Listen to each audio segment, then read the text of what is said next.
and welcome to Conversations with Miss T, and that is me. I had a conversation with Nonkululeko. Nonkululeko is an accountant, a mother, a poet, and an upcoming author. We have a special guest for you on the show. Make sure to stick around long enough to see who it is. She's adorable, and it was also unexpected, but I loved it. I love surprises, good ones, of course. All right, guys, thank you so much for tuning in, and I hope that you will enjoy this.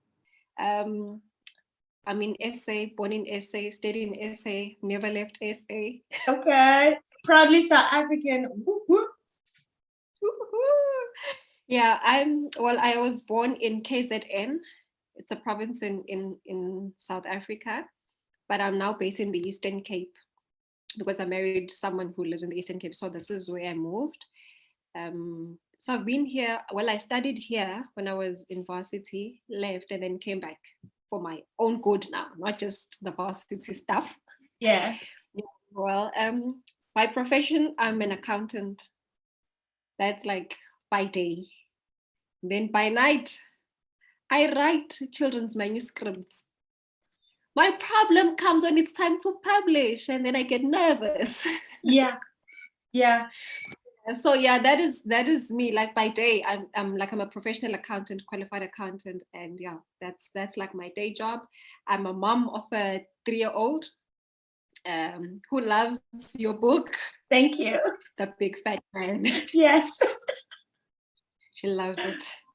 I was so happy when you guys sent me the link to the YouTube channel, and I love the part where your daughter was like, "This is not a cat. This is a tiger," and your husband had to convince her it's a Yeah. cat. Yeah. Hmm. It looks like a tiger. I actually don't mind that. I like it when kids make My their friend in own. Zim also watched the Yeah. video. She says, "You guys are misleading the child." She says, "You guys are misleading the child. This is a tiger." I said, "Well, it's a tiger." She said it's a tiger, so it's a tiger going forward. Okay. Noted. I don't mind. Call it whatever. Put like a paper on the cat and just say it's Yes, a tiger.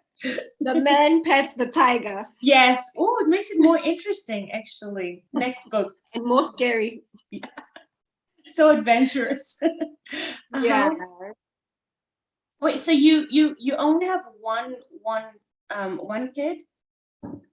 Yes, Oh, yes. I only oh. have one. Yeah. I She's thought the you only had one. I thought you had two. I don't know why I thought that. Sorry. Well, thank you for the good wishes. I should have another one soon then. I'm Oh, well, I mean, you guys are great parents. Do it. nervous.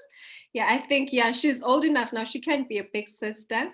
Yeah. So, yeah, but she's still the only one at the moment. And I guess for the next 9 months, she's still going to be the only child. Okay, so it's gonna be a busy month, huh? Because you just said Wow. okay. That's great. That's great. So when did you start running? I mean, when did you start writing children's manuscripts? And what inspired it? Hey, the strange thing is, I remember the very first thing I wrote, I was 9. So I remember writing and I shared it with my dad. I showed him this is the story that I've written. And he reads it and he asks me, where did I read the story? Where did I get the story from? Yeah. And I said, I came up with it. So he says, are you sure you didn't take it from somewhere else and put it down in your own words? And I said, no, I came up with this story. And and he says, okay, you know what you must do? You must keep it in a safe place. You must keep these papers in a safe place so that you don't lose them. And one day you will share them with people. And it's amazing that of all the things that I wrote after that, some I can't remember, some I lost, but that's the only story that I remember from start to finish, the one that I wrote at the time when I was Right. 9. I think I was probably in grade 5. Hmm. Yes, so that's when I realized I have an interest in children's books, and since then I just write and then I keep, but I have not taken like the big steps. Like I've contacted some illustrators, but I've not taken the big step of publishing. I also need to sit with somebody who can say, okay, this is more suitable for this age group, and this is suitable for that age group. So yeah, so that I don't end up overloading maybe a 5-year-old with 10-year-old information, or a 10-year-old using like 5-year-old information. But Right. yeah, I do write it and I put it under my mattress. I get it. Okay. It's so interesting because I mean, I did not start when I was 9, or maybe I did. I don't remember. But I started in university, no, in high school with poetry and short stories, and I lost most of that. But I remember my friends used to enjoy my poetry, and I just thought that they were lying. So, I lost those books. And then in varsity, I started writing again, and I wasn't confident enough. I still struggle with confidence to this day. But with this book, I felt like it was simple enough for me to put out there, and I did not know what to expect. So I just put it out there, and the way that people received it was pretty amazing for me. To be quite honest as well, I wasn't really sure about the age group, but I just knew that whoever can read this book can buy it. Yep, yep, and yep. and now I'm starting to get like from what my clients say, including you, now I'm starting to get the exact age group that is suitable for this book. But honestly, I did not know. So my first post, I was like, between ages of 4 and 10. I'm pretty sure somewhere in 4 and 10. between that is accurate somehow. I mean, that is a wide age group, Four right? and 10. Yeah, I know, but I It didn't know. So I just put, is. yeah, It yeah. is. And what was more interesting is that I think the parents also enjoyed it. Like it was a quick read. When people went to when my clients You went know to what? collect the When book. when these small people, it's at night. Say that again. I'm saying because at night when these small people want you to read for them, you just be like, okay, let's do the big fat man because I need to sleep now. The big fat man, so we can sleep. And if they say start over, you can start over. But the other books, you can be like, yo, can we just read one page today? We Yeah, can't go beyond this. So the big fat man has actually also come in very handy, because we can read through it within, yeah. a few minutes, and the person can go to sleep afterwards. That's another nice thing about it. I'm so glad you said that. Thank you. And I think that the interesting part as well is the part where the cat goes meow meow because kids can play around with that. And yeah, Yeah. okay, I'm gonna stop talking now. So your books have been illustrated.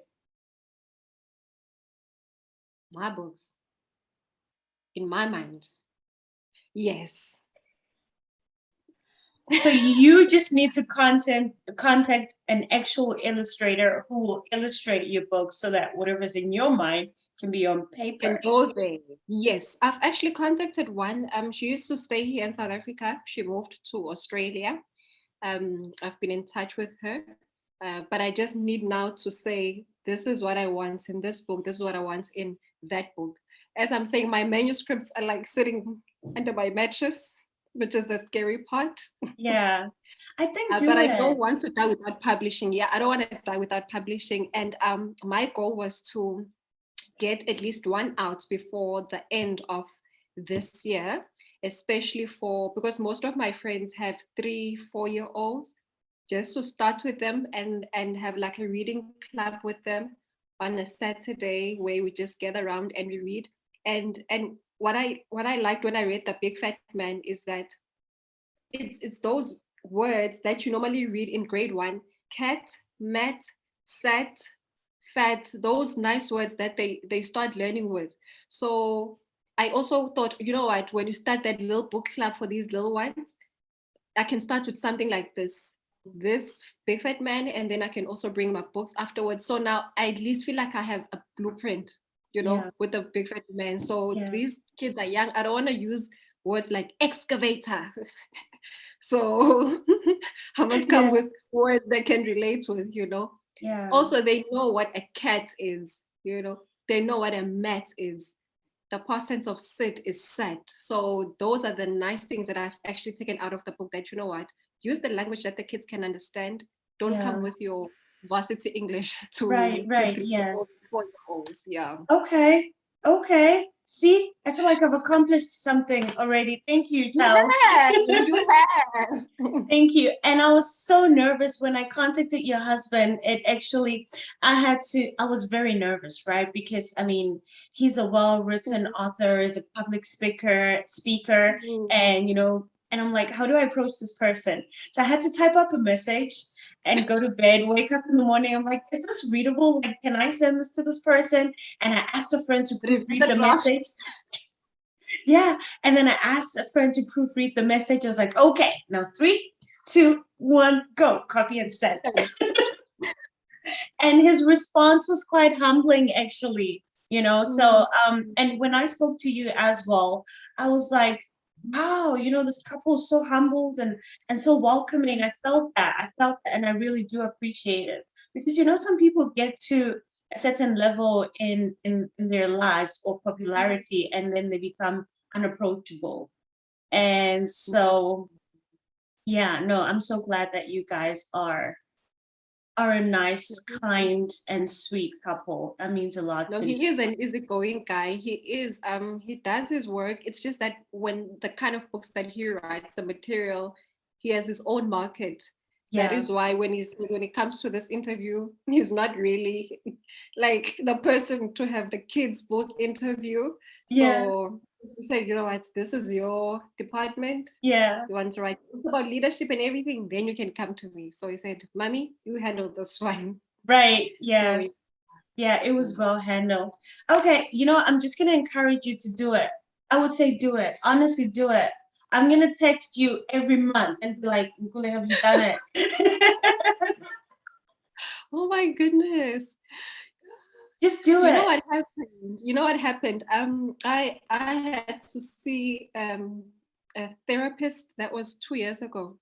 Started 2 years ago, but I still see him. And what he said is, I tell him, no, I'm an accountant, and sometimes I have this fear that if I start going too much into writing, I might like lose track of my actual career. My 8 to 5. So he says to me, but those two can coexist. He says those two can coexist. So you can't think that if you do the other one, it's gonna derail you from the next. So that for me, it keeps encouraging. When the last time I saw him, which was a couple of weeks ago, and he says, where's that book? Where's that book? I need a signed copy. Yes. So he always reminds me, I'm like, okay, I'm working on it. I'm working on it. I'm working on it. Please, please be patient. So it's nice to have those people who are looking forward to that material, Yeah. especially because it concerns the little people, Yeah. kids. So yeah, knowing that there are people who really are looking forward to it, like my friends are looking forward to it. I've got Balis on my case now. Yes. I've got a therapist on my case. Yes. So yeah. Yeah. No, mommy, do it. Do it. Just start with one. You'll see. It'll be great. Yeah. Okay. When did you start seeing a therapist? It was 2019, Mm-hmm. 2019 around this time. What month is it? September. Was it been Yeah. around? Yes, it was around Yeah. September. Yeah. So I Uh-huh. started seeing like a clinical psychologist, and then I went to a psychiatrist. But now I'm no longer seeing the psychologist, the clinical psychologist. I'm only seeing the psychiatrist. Like I have an appointment also coming up. But when you just accept that this is like part of your journey, it's like part of your life. Um, and the nice thing is that it's not just a session where you go to vent, it's like you also go to learn about yourself, the things that you didn't know about yourself, you discover, even though it's a treatment, but you Yeah. learn along the way. So Yeah. yeah, it's still like an ongoing process. Do you wanna talk about the condition, or is it too personal? No, no, I can't talk about it. Like, firstly, the funny thing is I always thought, I'm a Christian, I can never have depression. I No, understand. no way. Yeah. Tell Yeah. us. Mm, So mm. I was of that idea, and but then I was not okay at work, because I work in manufacturing. We have to have a sister on site. in our workplace, like a occupational Mhm. occupational sister though, like a nurse. Okay. So I went to her one day, I think it was August 2019, and then I speak to her. Then she says, "Nonku, you are not okay." And I said, "Yeah, I'm not feeling okay, but I think I'll be fine. I think I'm tired." And she says, "All of the things you've told me, I don't want to diagnose you, but it sounds like you have something like depression. I'm saying this because I've had depression before, so that's why I'm saying you might have depression." I was in Mm. denial, and she says to me, "Okay, because we have the the helpline that we have at work where you can call anytime. It's a 24-hour line. You can call and talk to the people there." So she Mm. said, "I must just sit there. If I feel like it's not comfortable in the office, I can sit in the clinic and make that phone call. She'll go to the other office, and then I'll speak to somebody on that side." So I spoke to somebody on the other line, and they said I need an urgent appointment with a psychologist. I'm like, me? Urgent Oh psychologist? no. Mm. So I was like, I need an urgent appointment. My appointment was booked. I went and I had a couple of sessions, and she says, "You need a psychiatrist. I need to refer you because you need to be put on medication. Because what I'm picking up is that you have depression and anxiety." So I was on treatment for that. Felt that I'm getting better sometime last year, and then I relapsed. Then lockdown happened. Oh I God. relapsed, and then things started getting back, like a little bit back to normal towards the end of the year, and then again this year another relapse. So yeah, so I'm just on treatment for that. But I find no shame in it like I did before. Mm. Because I know it's something that we also need to understand, that mental health is a struggle. It's Mm-hmm. a pity that it's not like a wound that you can point and say, "Look, Right. this is where this is Mm. where it's aching." So you also need to have people around you that will understand this is what you're going through. Be able to say to my husband, "Okay, when I'm going through this, this is what I happens." And so he's had to attend some sessions with me where they explain to him that if she does this, then this is what is happening and all of Mm. that. So yeah, but at the moment, the last time I saw my therapist, he didn't pick up depression mainly. He just picked up the anxiety disorder. So that's what he's trying to treat and work with mainly. I just got really scared that you were suffering from that. You didn't even know it. Like when you said they told you that you need to show up immediately and you did not even know what was going on. I My heart just skipped a bit. Yep, I had no idea, and then I was in denial. So there was this also thing, I didn't know it. Number one, number two, I'm in denial. So it was like a combination of things. Like, me, of all people, and then now you have to go and tell your parents now that you're on treatment for this. Most South African parents, they sometimes, they're not really clued up with these things. Yes. So I say to my parents, I have depression, and they ask me, Yinlei. why Yinlei. why do you think you have depression? Then I start telling them, and they said, so what are you gonna do? I said, I am seeing a psychologist for you. Say, okay, let the psychologist do their work and you focus on yourself. I'm like, this is one entity. It's all me. So I can't give them this and take care of the other one. So it was just funny because I then went on to read about other things. And my mom started saying, oh, so are you telling me that when somebody so and so was doing this and that, they had postnatal depression? And I said, yes, because now I had a better understanding of what Right. this was. She says, Yeah. I couldn't understand how you dislike your own baby. I said, well, that's postnatal depression. And Yeah. you don't just wake up and decide not to love your baby. And then she says, oh, okay. So when so and so was doing this, it means that they were having depression. So for Mm. them, this was what was all new. But my dad was adamant, you know what? The psychologist must do their work. You focus on yourself. And Oh, I was I about just to. told myself, like, going forward, I'm not even gonna bother them about these stories because he's treating this like it's two different things. So I was like, He doesn't no. get it. I understand. And first Yeah. of all, him being a man, and then being an African man, it's like, what is that? I was about to ask you what triggered the depression, and you just explained it. It was postnatal depression. No, no, no. It wasn't postnatal depression. I was explaining to my mom somebody that had postnatal depression. Okay, okay. Yeah, yes. No, for me it wasn't. It happened though within when my child was just after she turned one, then this kicked in. So it was not postnatal depression.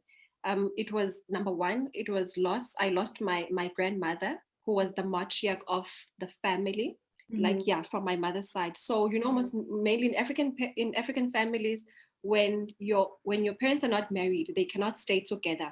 So my parents, when they had my older sister and myself, they were not married, so we couldn't like stay as a unit. So I stayed with my mom at my granny's house, and then my dad stayed on the other side.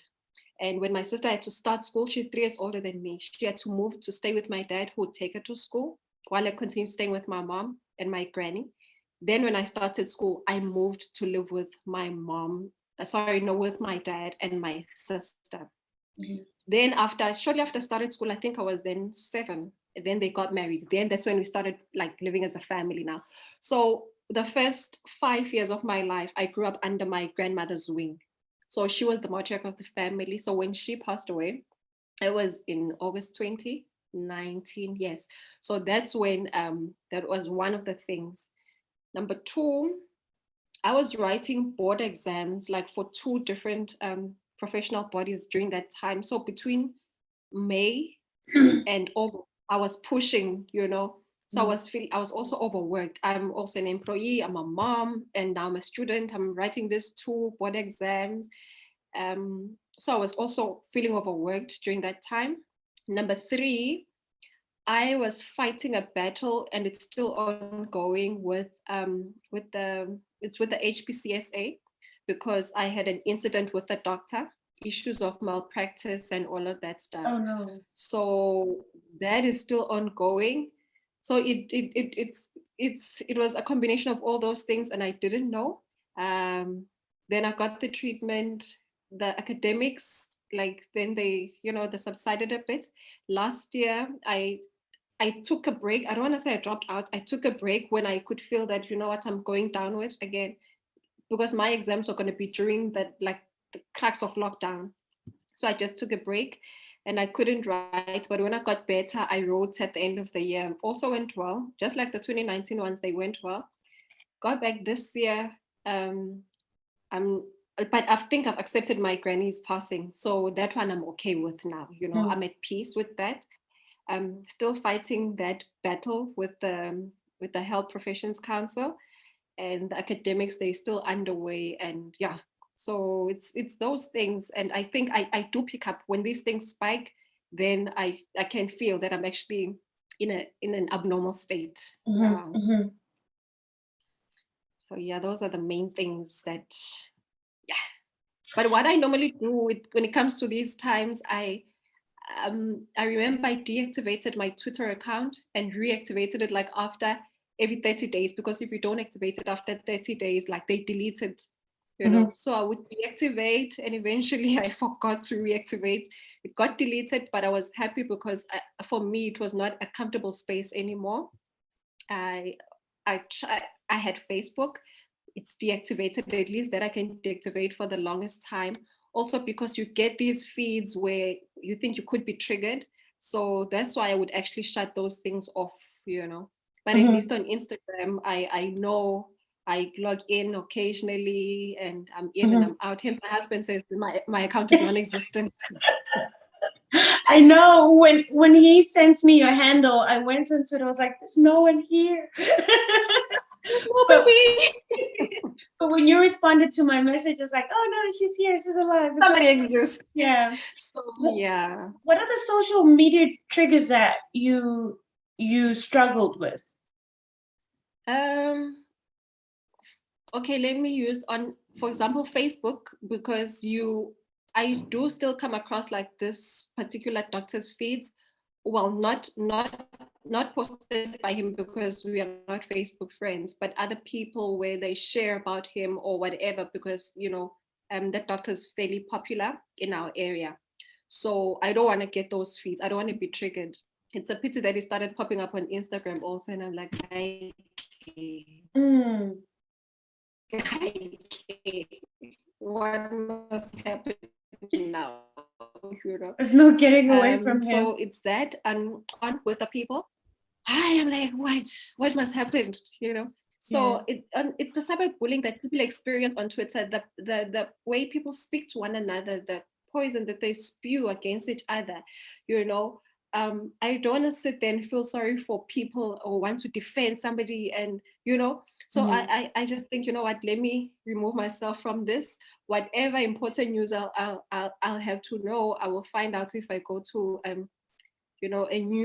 newspaper or anything like that. So but I found so much peace being away from those social media spaces. And also, my husband normally says it's like the moment you know this thing, it becomes a burden for you. Yeah. Because now it's on your shoulders, you're aware of this. If I'm not saying I want to be oblivious to the fact that there's like also stuff like gender-based violence, but now when you're exposed to that, now it's in your mind, like you're consuming this Carry it information. with you. Walk Yeah. every Yeah. Yes, every day walking around thinking, oh, there's something called gender-based violence. Someone's gonna kill me. Now, also you're triggering anxiety for me if you're Mm. thinking, Mm. this person got killed by their partner. This person got killed because they were a whistleblower. This person got killed because they were walking to the shop. Mm. Mm. So I try to keep away from those things and just focus on what I can focus on, which is family, academics, Yeah. um, and other very mild stuff. So like I started pulling back like from social media, and it has actually worked out so nicely Yeah. for me. I can totally relate to that because I do the same with news. A friend of mine asked me, and he said, "Why don't you watch or read news?" I said, "Because I know that I'm an emotional being. I will engage Mm, with that, and it will be a part of me for a while, and I just don't want that. So you find mm, that I feel like I will find out about things when I find out about them, and that's mm, why I am not all clued up about a lot of things that are going out there in the world, but at least I mm, have enough energy and enough drive and enough positivity within me to influence my circle. And if something is mm, important enough for me to know about, I feel like I will find out. And if I do want to find out about like maybe the wars out there and stuff like that, what I do is I ask my colleagues and they put it in terms that I can digest, without me exposing myself to all the imagery out there because that I care too much. I have a big heart. It's too big for my own good. And so, mm, like you said, that would affect me greatly. So that's why I stopped. yeah. And so, yeah, I've drawn boundaries in the things that I expose myself to. But what I like about it as well is that my friends know um, they know the kind of content that I can handle and the kind of content I've just kind of put a stop nonsense on. To a point where we were Yeah. taking a train going somewhere, and a friend of mine was like on her phone and she bumped into something, and it was a joke, right? And she showed Mm. it to my other friend. I was like, "Can I see? Can I see?" They're like, "No, you know yourself. You cannot." What's the And context? and I felt left out, but I was so grateful at the time, to be around people that know what I'm like and they also love me enough to protect me. Yeah. So I kind of feel that. So with Twitter as well, I cannot handle it. I am not on Twitter. I was like, this is just too much admin. I'm not going to be able to handle that. With Facebook and Instagram, I have my reasons for being there. But with Instagram, well, now it's obviously to promote the Big Fat Man and Conversations with Miss T and connect with my former students. But Yeah. initially, it was to build a timeline because I would have moments where I say to myself, wait, what have I done with my life for the past 2 years? Oh no, I Yeah. don't remember. But if I'm on Instagram, then I can just quickly scroll down and be like, okay, it Yes. wasn't all Yes. a waste. Then I have, because I'm also a very sentimental person. Like at home, my walls used to be covered with pictures. I cannot do that Wow. anymore, right? Because I keep damaging these apartments that I live in. So now if I have all my images online, then it's easier for me to go back and actually, Mm. remember and appreciate how far I've come from, count the blessings and stuff like that. Yeah. That's the reason why I'm on social media. Um, Wait, hang on. There's something else I wanted to say. Now I have to just think about it for a second.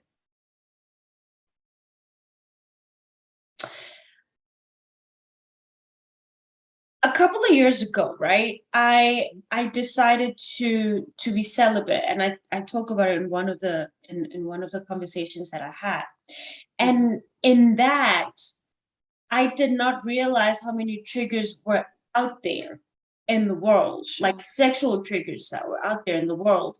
It was when I started sitting down with myself and going like, how does this make me feel? Like simple things like romantic comedy would trigger me and I wouldn't even know it, but that stays with me. Like the moment. It's called somebody said it's called program like a TV program for a reason because it does actually program your brain, you Programs know? you. Yeah, yeah, Sure. yeah. And so then I had to like cut off romantic comedy. And Mm. for a while, I couldn't listen to um, romantic songs because they took me back to moments that I had with like my partners and stuff, when you're trying to be romantic and you play romantic songs. So that kind of actually triggers you. And I had to cut down on things like, so this is me now, 29, when the sexual scenes come on TV, like if we're watching something. And then my friends go like, you're a grown ass woman. I'm like, I know, but I realize that this is But a trigger for me. mm, So then I have to mm, cover my face and cover my ears like that. And so mm, that's why I probably only go to a movie theater with only one friend who can probably handle all of that craziness. Yeah, honestly, this is me. Even with violence, like if it gets to a point where it's just too gruesome, this is me. I cannot take it. yeah, So that's yeah, all, in sure. the name of protecting myself. And I think in so doing, I've been able to have a strong personality.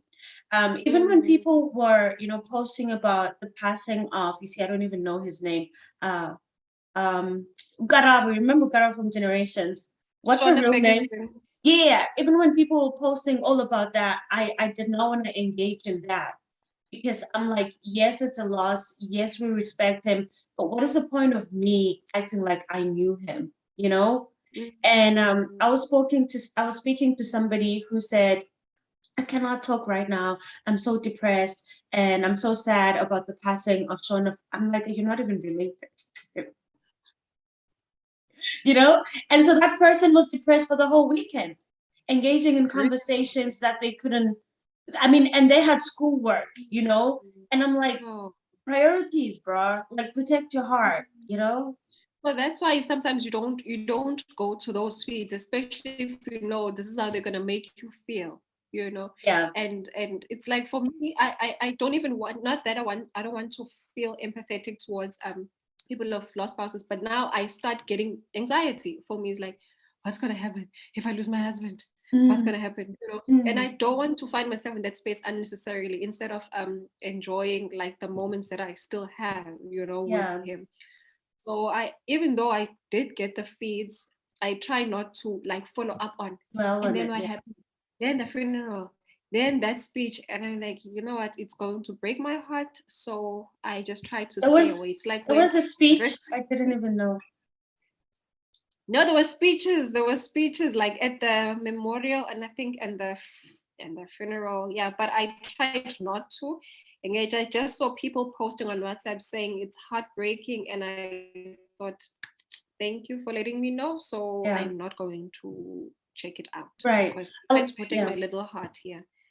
I like Mm. what you said because I like what you said about, you avoiding fearing losing your husband because it's like if you're living in that constant anxiety, it's like you've lost your husband but he's there. You're like suffering loss of somebody that's not gone yet. And it Exactly. really doesn't, it damages your brain. Your brain is like, this person is here, but they're gone. And it's like, what must happen Mm. now? So yeah, I Exactly. really do I respect your boundaries. And I think that if you can live your life without social media, then do it you know Yeah. and when you finally publish your books and you feel like you need to engage with more people but you don't want to, then you can hire somebody or get a volunteer to handle your social media accounts and for them to only pass on information that's only necessary, you know? Mm. Yeah. Yeah. Um, Sure. I was speaking to a friend of mine, and they said to me, you know, because I did not even realize that I was just like you in the past. I was afraid to let people, you know, read my content and stuff because I felt like it wasn't good enough, and I felt like they would judge me. And they said, well, now that you have so much content out there, it's only one wish that I have is that you grow like thick skin, that you Sure. learn to handle criticism in a certain way, you know? Mm. And I was like, oh, dang it. Okay, fine. So I didn't think of that. now I've put myself in a situation where I'm like, I'm just waiting for that one hater. And I told a friend of mine, I was like, if I Mm. get that one hater, then we're going to celebrate.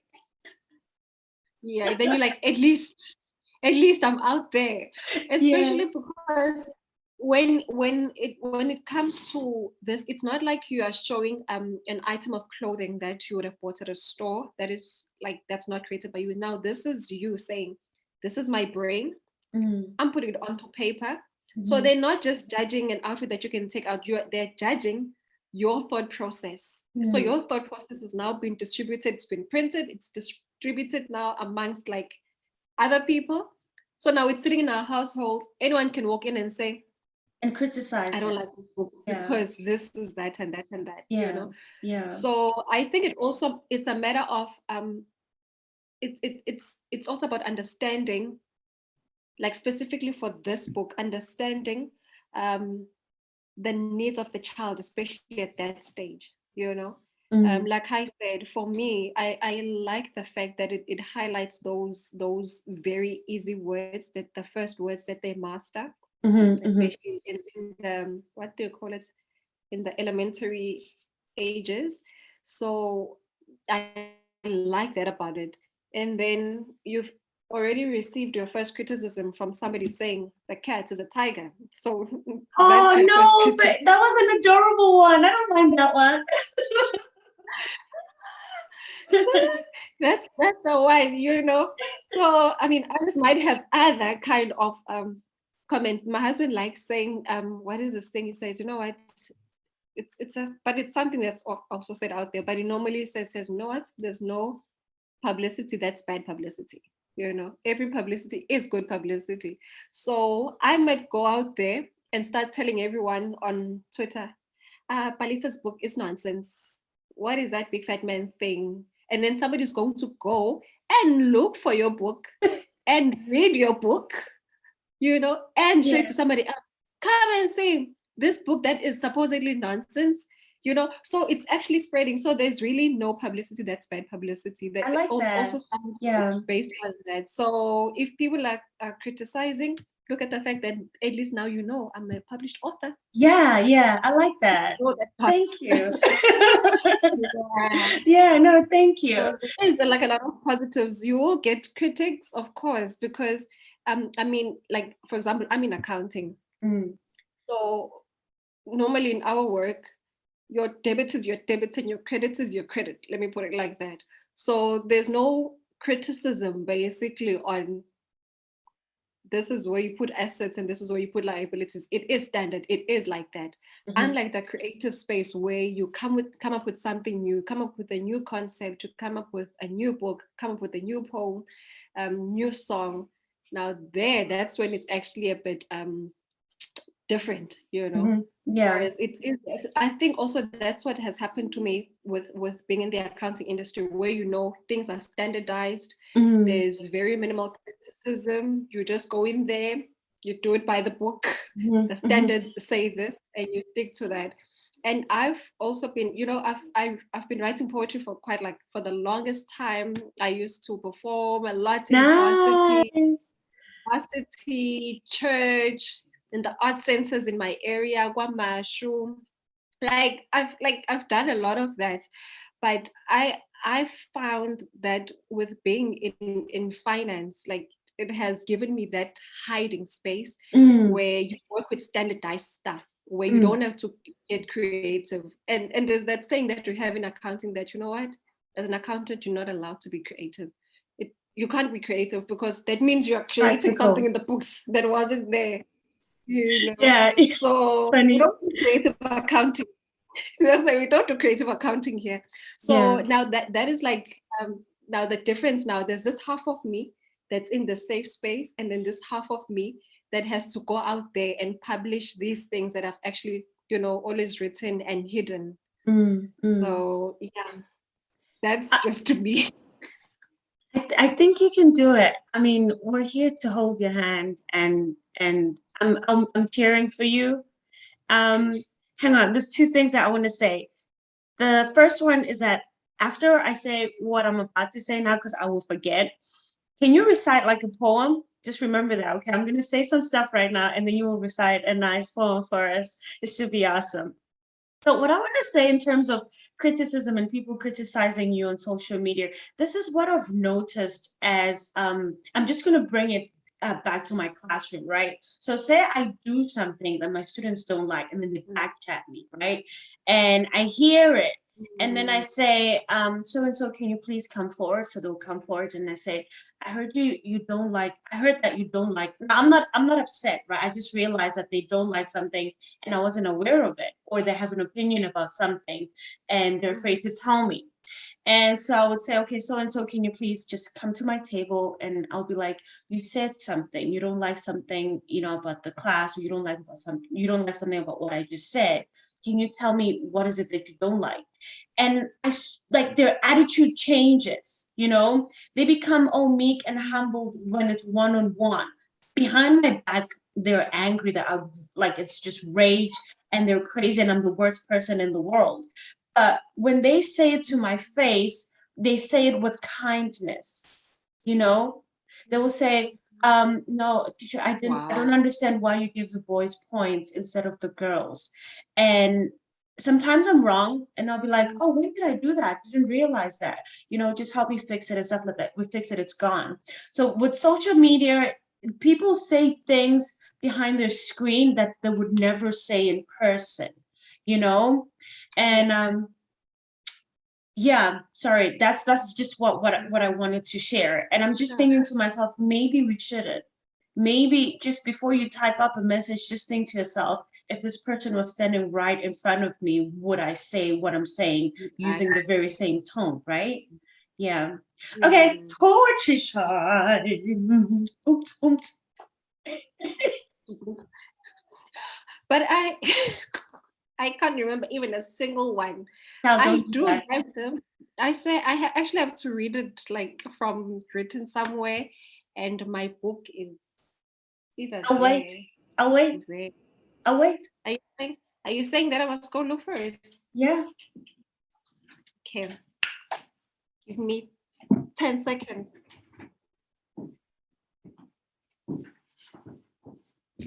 Oh, Balisa. Wow, that was quick. Yeah, it's because I know I keep my book. I'm trying to think which one would I actually read, because I've got so many. Like I said, I will wait.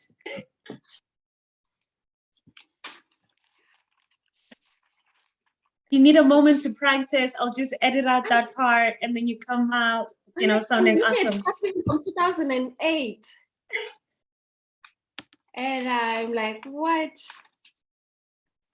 I'm just so happy you even have the book, brah. Like, I I'm heard it's very the proud whole of you. choir. A whole choir, and I'm like, what? Shout out to you. And I've got like, there's one, I think I've come across two, and that are Zulu, and one, this one is English.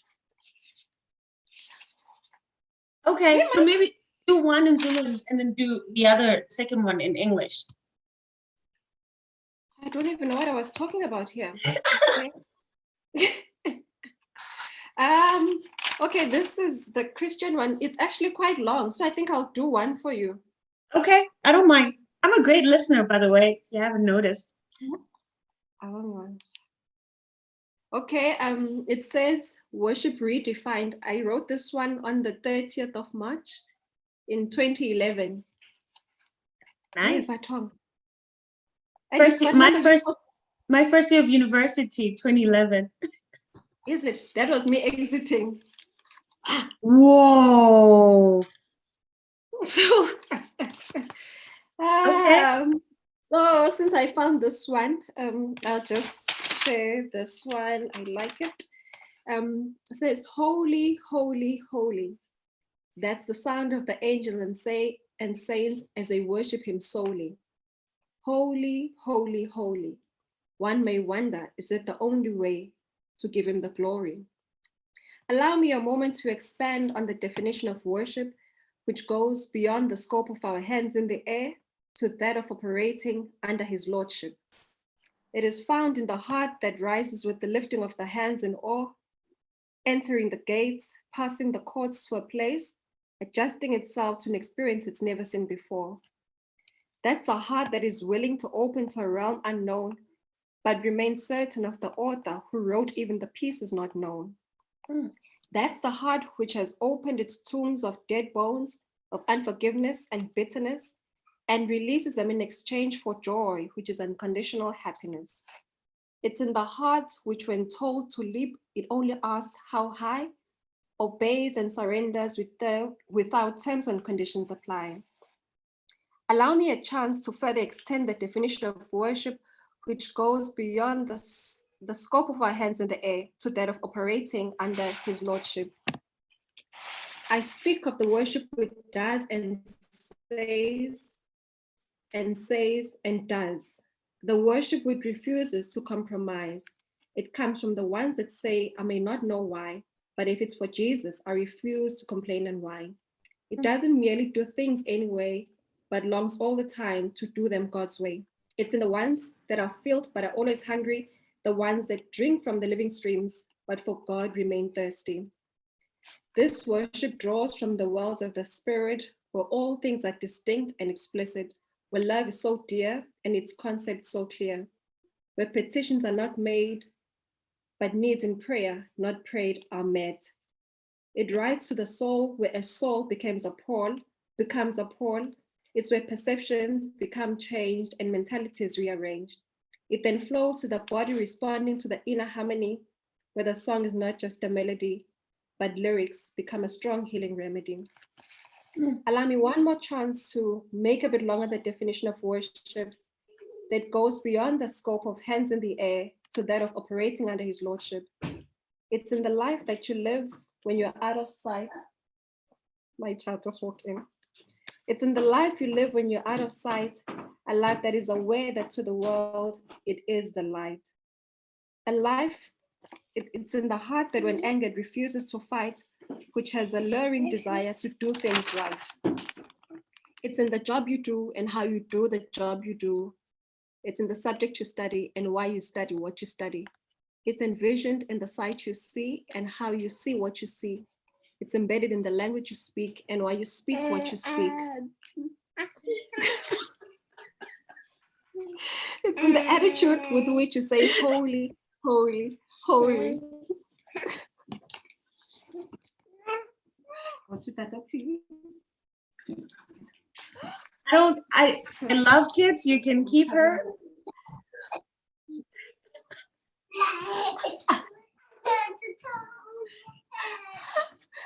So it says, okay, it's envisioned in the sight you see and how you see what you see. It's embedded in the language you speak and why you speak what you speak. It's in the attitude with which you say holy, holy, holy. It's in the way you give him the glory. I had forgotten about this poem. It was 10 years ago. Is that all you done? Yes.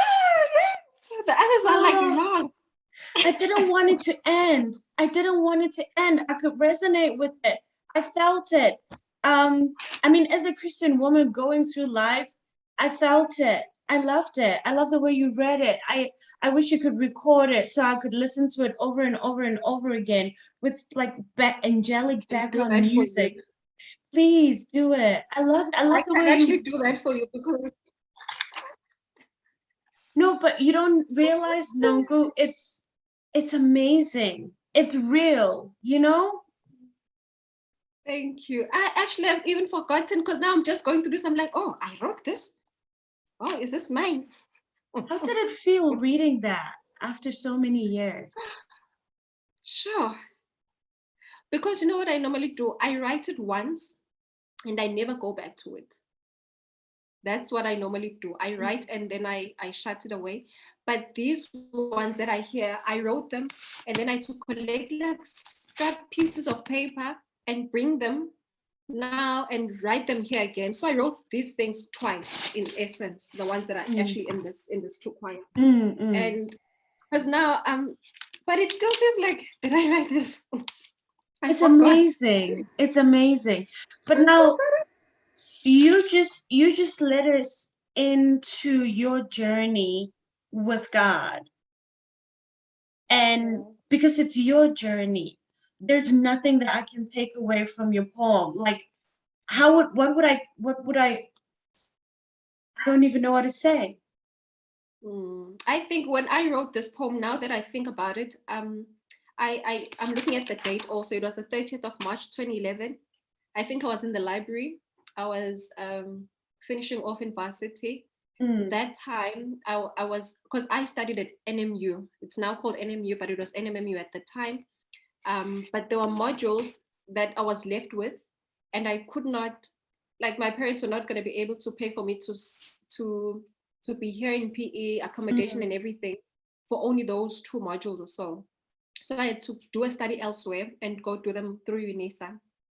So me doing them through UNISA meant I will stay at home and then I'll wake up every day, go study at the library. So I wrote this probably when I was in the library, and I think I was sort of looking again at how we defined worship. We always think worship is just closing your eyes and lifting your hands. So I just took another look at what worship is actually. It's your everyday life, it's your the way you do your job, it's your heart, it's the reasons you do things, it's your intentions. So yeah, I think that was the mindset. I sort of now remember the day I wrote this. I think I sort of remember it. does it make you Yeah. feel closer to God, or does it make you feel like he's closer to you? I I feel like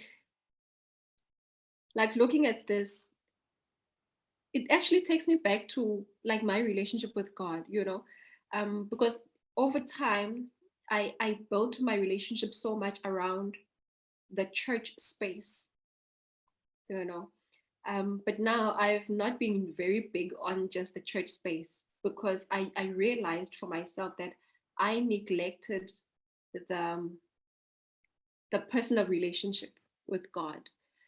I've been focusing a lot over the past year or 2 years on the heart, guarding the heart, because out of it springs out all the issues of life. Yes. What happens if I'm at church every single Sunday, but I'm bitter and I am I'm mean to my colleagues, I'm mean to my neighbors. So this has been a time for me that and I felt that with being in church constantly, I didn't get a chance to digest the verse that was read that day enough. But now I can do a pace whereby I don't have to absorb like what happened this past Sunday as quickly as possible. I could dwell on a verse for months and months and just ask God to change me with that verse for the longest time. And then say, okay, you know what, God, I feel like I'm still not winning at this. Work with me and until I get this right. Then I can move to the next. But I felt like also for me, the pace of the church, it's good on a corporate level, but personally, it worked better for me to have that more personal relationship. And I realized that I didn't have that actually. It was built more around the church. Mm-hmm. It, yeah. And so there's nothing wrong with attending church, but for me, I came to that realization, and it has actually worked so much better for me. I have to go back and say, I'm looking at the heart. I have not put it out on social media that you are this kind of person, but what is my heart saying? God, cleanse my heart, fix my heart, Mm-hmm. before I become the person I shouldn't be before you. So yeah, that's it. I totally understand that, and I'm very wary of, because there's things that I also want to say about the church, but I feel like I am scared to say them in the sense that it is still the body of Christ, and we're going there, we're all wounded, and we're also trying to find ourselves in Christ. And so with that comes a lot of mistakes and a lot of Mm. hurt on top of hurt. But I will say this, I feel like sometimes it becomes more of a show than an actual worship. Mm. And sometimes you see it and it takes something away from you. And I think that if you are the person that just come into faith, some people see that and then it repels them and they never come back. Yeah. So that is my worry when it comes to church. But Mhm. other than that, I think that I've received a lot of help personally Yeah. from church. I've also received a lot of hurt, experienced it. Yep. Yep. Yeah, It's a lot. But that's what happened to me also with church, sorry, is that I was never really taught to love people outside my religion. I was not taught that. And I will say this because I remember when I was staying in Johannesburg in the south of Joburg, I first stayed like in a garden cottage. The first couple I stayed with was a Christian couple. It was an unpleasant stay. It was difficult living with them. It was not nice, but yes, they were Christian. I moved after a couple of months to live with this other couple, also in their back room, a Hindu couple. They loved me. They loved me and they treated me like I'm their own child, you know. Um, and for me, now I'm conflicted because I'm expecting the love from the Christians and not this Hindu couple, you know. And I've not received that teaching from the church of loving these people that are not of my religion. I get to the workplace, the kindest person in the office who, when I'm taking a bus from Durban to Joburg and getting off the bus at 3 a.m., the person who comes to fetch me is a young Muslim guy. He waits for me there. He's just a colleague, no other intentions. He waits for me, says, "No, I want to make sure you are safe," picks me up and drops me off at home. So now I'm thinking, why have I never been taught to love? I've always been told to think higher of ourselves as Christians than other religions. And I'm experiencing so much love from these people. It was really eye-opening. And and I never learned this from church. I had to learn this from interacting with people.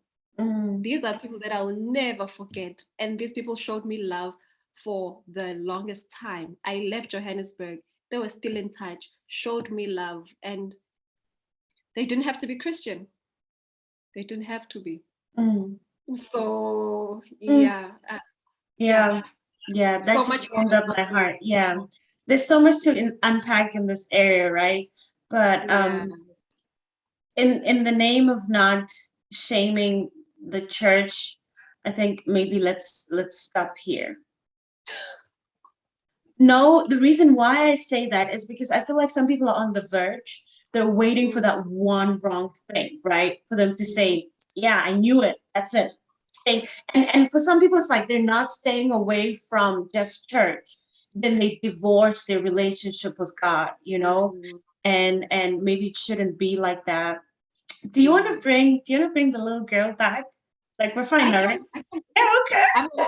I'm gonna catch her. Give me a few seconds.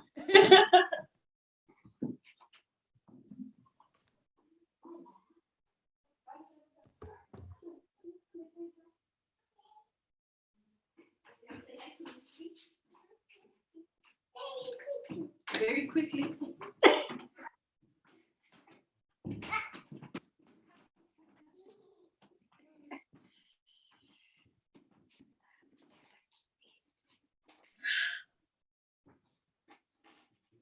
Hello. Hi, Miss T. Hi, How are you? I'm Mibala. Hi, Mibala. How are you? Are you good? Yeah. Okay, how old are you? How old are you, Misty? I'm 29 years old. 29. And tell Miss T how old you are. How old are you? No, you. How old are you? 3. 3. Oh, that is so cute. What's your favorite book? Fish. Now, which book do you like to read? The princess one. The princess one. Oh, cool. Do you want to be a princess when you grow older? The big fat man. The big fat man. Nonku, did you tell her to say that? No, I didn't. How old are you? Me, I'm 10. You know I'm 10. Wow, Mommy's mommy's so young. And what's your favorite toy? Catfish.